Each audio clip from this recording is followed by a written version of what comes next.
कल्पना करें चौथी शताब्दी का समय, जब महान साम्राज्य, शक्तिशाली योद्धा और भीषण युद्ध होते थे। भारत के दिल में एक ऐतिहासिक सम्राट समुद्रगुप्त अपने साम्राज्य की रक्षा करने के लिए एक भयानक दुश्मन हूणों के खिलाफ खड़े हो जाते हैं। यह युद्ध केवल उनके शासन को नहीं, बल्कि भारतीय उपमहाद्वीप के भविष्य को भी बदल देता है।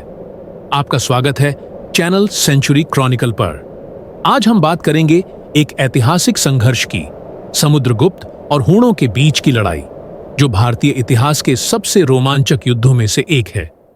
अब हम जानते हैं समुद्रगुप्त कौन थे।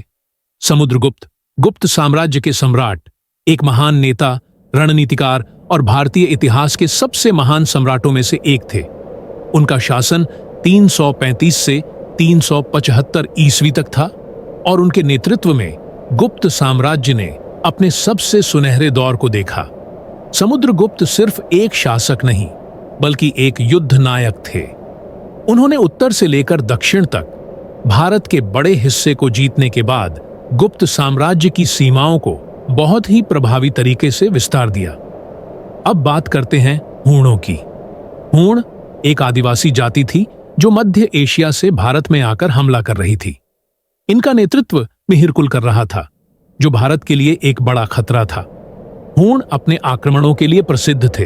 वे तेजी से हमला करते और बर्बरता के साथ लूटमार करते थे। इनकी सेना भारतीय उपमहाद्वीप के उत्तर पश्चिमी क्षेत्र में प्रवेश कर रही थी और उनका उद्देश्य भारत के समृद्ध क्षेत्रों को लूटना था। अब सवाल उठता है कि समुद्रगुप्त ने इस गंभीर चुनौती का सामना कैसे किया। दरअसल समुद्रगुप्त ने हूणों का आक्रमण होते ही निर्णायक कदम उठाए। वह अपनी सामरिक योजना के तहत पहले से तैयार थे और उन्होंने अपनी सेना को पूरी तरह से प्रशिक्षित किया। समुद्रगुप्त ने हूणों को एक साथ कई स्थानों पर आक्रमण करके चौंका दिया। हूणों की उम्मीदें बड़ी थीं, लेकिन समुद्रगुप्त की सेना की ताकत और रणनीति ने उन्हें असमर्थ कर दिया। समुद्रगुप्त की सैन्य रणनीतियां न केवल शारीरिक बल पर आधारित थीं, बल्कि वो सामरिक चतुराई में भी माहिर थे। उनका मुख्य हथियार था गति। उन्होंने अपनी सेना को तेज और प्रभावी बनाने के लिए गुप्त युद्ध योजनाएं बनाई। समुद्रगुप्त ने अपनी सैन्य घेराबंदी का उपयोग करके हूणों को पूरी तरह से चारों ओर से घेर लिया। वह जानते थे कि अगर आप सही समय पर हमला करें तो दुश्मन के मनोबल को तोड़ना आसान हो सकता है। फिर आया वह दिन जब हूणों और समुद्रगुप्त की सेनाओं के बीच एक निर्णायक युद्ध हुआ। यह युद्ध भारतीय इतिहास का एक महत्वपूर्ण पल था। समुद्रगुप्त ने अपनी सेना को पूरी तरह से तैयार किया और दुश्मन के खिलाफ सटीक और कड़ी रणनीति अपनाई।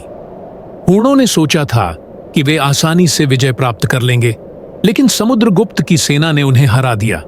यह युद्ध एक विशाल जीत साबित हुआ और हूणों को भारत से पीछे हटने पर मजबूर किया। इस युद्ध के बाद समुद्रगुप्त की विजय ने भारतीय उपमहाद्वीप में शांति और सतत विकास की स्थिति बना दी। गुप्त साम्राज्य का प्रभाव और मजबूत हुआ और सम्राट समुद्रगुप्त ने अपनी वीरता और नेतृत्व से एक शक्तिशाली साम्राज्य स्थापित किया। समुद्रगुप्त की इस विजय के कारण भारतीय उपमहाद्वीप में विदेशी आक्रमणों से बचाव हुआ और गुप्त साम्राज्य ने सांस्कृतिक और राजनीतिक समृद्धि देखी। यह गुप्त काल भारतीय इतिहास का स्वर्णिम युग बन गया। तो दोस्तों, क्या आपने कभी सोचा था कि समुद्रगुप्त की कहानी इतनी रोमांचक होगी? क्या आपको लगता है कि उनकी रणनीतियां में आज भी हमें कुछ सिखाती हैं? हमें नीचे कमेंट्स में बताएं। अगर आपको यह वीडियो पसंद आया हो तो लाइक जरूर करें, सब्सक्राइब करें